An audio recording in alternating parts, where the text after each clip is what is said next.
Hamzah Sherraz versus Edgar Berlanga. They fight tonight. My thoughts quickly. Sherraz coming into super middleweight division for the first time. However, I suspect he's fought as high as super middleweight or even light heavyweight when he's boxed fight night at middleweight. So he's probably around a light heavyweight when he actually fights come fight night, which has been an advantage to him. Tonight he fights Edgar Berlanga, who is a natural super middleweight who probably comes down from cruiserweight down to super middle to fight. So the advantages Sherraz would have had as a middleweight, he probably won't have those same advantages with a guy who I suspect is going to be physically stronger than Sherraz. So if I'm Berlanga, I'm going to ask myself the question, right, this guy's coming up to super middleweight, he's tall, he's long, he's lanky, he's rangy, but what's that chin like at super middleweight? What's his physical strength like?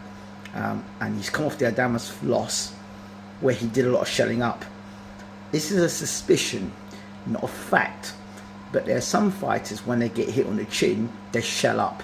In other words, they just tuck up tight, which is not a bad thing, but they don't throw punches back if they're hurt or they are concerned about the power coming back, which I'm sure that Sherraz was when he met Adamas, because Adamas can punch, we know that. But Sherraz was good enough to get out of harm's way for the most part of that fight. I believe that Berlanga at home is going to jump on Sherraz early and try and get one of those early knockouts.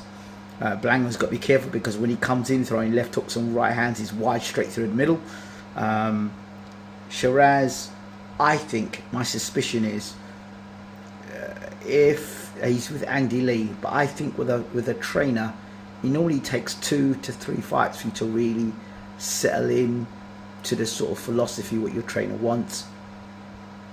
You know, so Sherraz is the better boxer, but I don't know what his boxing is going to be like under pressure against a Berlanga, who I think is going to come out flying in the first 6 rounds.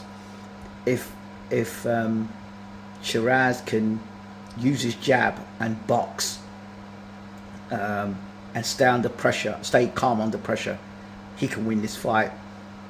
I've got a sneaking suspicion that Berlanga's going to be going for the knockout because he believes that Berlanga, obviously being Turkey's ambassador for Riyadh season, is going to get the favourite if it goes late, it goes points in other words. So I think Berlanga's going to go for the knockout.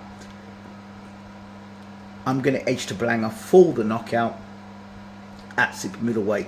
But if he goes points, you know what's going to happen. It will be for Sherraz.